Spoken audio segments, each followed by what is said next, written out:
Halo Malaysia, apa khabar? Inilah wilayah-wilayah yang akan Malaysia jajah pada masa sekarang dan pada masa dulu. Kalau nak tahu, ancaman Malaysia pada masa sekarang bukannya daripada Israel, Amerika ataupun negara-negara sahabat. Ancaman kepada Malaysia sekarang ialah bangsa Pulau Endon. Bangsa Pulau Endon ialah negara Indonesia yang ditubuhkan oleh komunis. Kalau kita lihat tentera Indonesia, mereka memang mempunyai aset-aset yang lebih banyak daripada Malaysia. Tapi ingat, aset-aset tidak dapat menjamin kemenangan perang. Kalau kita lihat kenapa Malaysia tidak berminat untuk membeli kelengkapan seperti negara Indonesia, kerana doktrin perang Malaysia dan Indonesia tak sama. Doktrin Indonesia ialah menyerang dan membakar. Doktrin perang Malaysia melawan kalau diserang. Kalau kita lihat di laut sekarang, Indonesia mempunyai kapal kelas Sigma yang terpaksa mereka pinjam duit kepada Belanda. Inilah keadaan tentera nasional Indonesia bergaduh dengan peronda daripada Vietnam. Kalau kita boleh lihat di sini, perangai orang Indonesia ni memang kurang hajar. Anda boleh lihat sebuah negara dengan pasukan tentera telah mengacau dan melanggar bot peronda negara Vietnam. Ini di antara Vietnam dengan Indonesia di Laut Natuna. Kalau kita lihat, Indonesia hanya mempunyai tentera laut, tetapi mereka tidak ada peluru pandu seperti yang Malaysia ada. Memang Indonesia banyak bina kapal-kapal baru, tetapi mereka kalau nak ikutkan telah lama tertinggal daripada Malaysia. Ini disebabkan tentera-tentera Indonesia mereka belajar daripada negara China dan Rusia.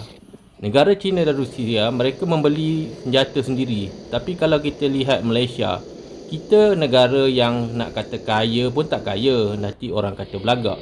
Tetapi Malaysia mampu juga berperang jauh ke dalam wilayah Indonesia.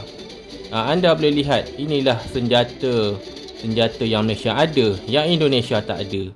Walaupun Malaysia mempunyai hubungan dan bantuan ketenteraan daripada negara Commonwealth dan juga negara barat, tetapi kita tidak pernah mengambil kesempatan.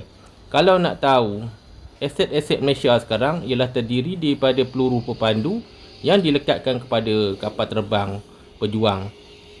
Dengan pertambahan kapal terbang jenis KF Korea, tentera Malaysia akan menjadi lebih mantap. Kalau kita lihat di ruang udara, banyak sekali pencerobohan daripada negara Indonesia. Tapi Malaysia terpaksa menahan diri kerana Indonesia ni satu bangsa yang ramai dan mereka sangat kurang ajar. Contohnya di Pulau Endon, Indonesia ni bukannya besar ya, Indonesia Pulau Endon, Sumatera, Borneo semuanya dicuri daripada negara Indonesia selepas Jepun kalah. Pada masa tu Indonesia berjuang bersama Jepun. Mereka mendapat kemerdekaan giveaway daripada Jepun selepas Jepun menyerah kalah 1946. Jepun menyerah kalah 2 hari selepas tu Soekarno mengisytiharkan Indonesia menang. Ini satu penipuan sejarah. Kalau kita lihat di sini, pada masa akan datang tentera udara Malaysia akan menyerang Sumatera dulu, kerana di Sumatera lah puncanya akan kejatuhan negara Indonesia. Di Pulau Sumatera juga terdapat banyak bangsa seperti Batak, Aceh dan juga Melayu. Tapi kalau nak lihat, orang-orang di Sumatera sebenarnya mereka tak ikhlas dan mereka tidak suka bersama negara Indonesia, kerana Indonesia, Pulau Jawa hanya mengambil minyak dan gas daripada negara mereka. Kalau kita lihat, kalau pertempuran pada masa akan datang sangat mudah. Beginilah ya tentera Indonesia pada masa tu. Mereka akan datang dalam jumlah yang ramai dan banyak yang akan mati dulu, kerana askar yang lebih banyak, senjata yang lebih banyak, akan terjadi kontak rapat ataupun arahan yang tidak benar. Mungkin Indonesia akan mengajak tenteranya menyerang tentera Malaysia dalam keadaan begini, tapi Malaysia akan bertahan.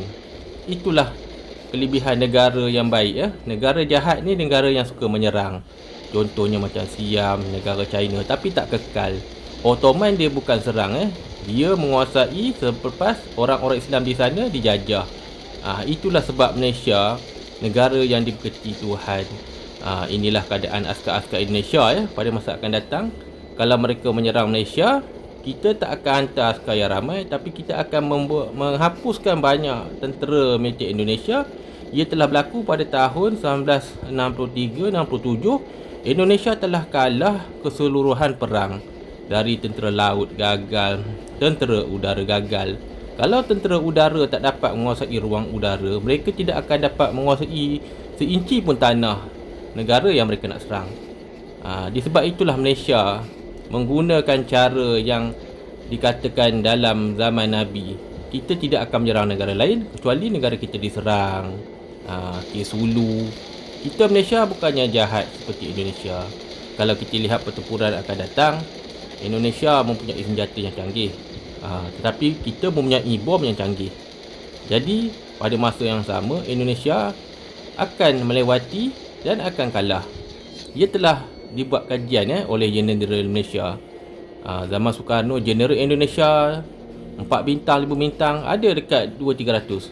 Tapi pada masa tu 16,000 askar Malaysia telah berjaya mengalah 360,000 askar Indonesia yang terdiri daripada tentera laut, tentera udara dan tentera darat. Itulah kelemahan negara yang menyerang banding negara yang diserang. Inilah wilayah yang Malaysia kata tak lama lagi akan merdeka. Ayuh Malaysia, kita bantu ya kalau kita diserang. Okey, bye-bye.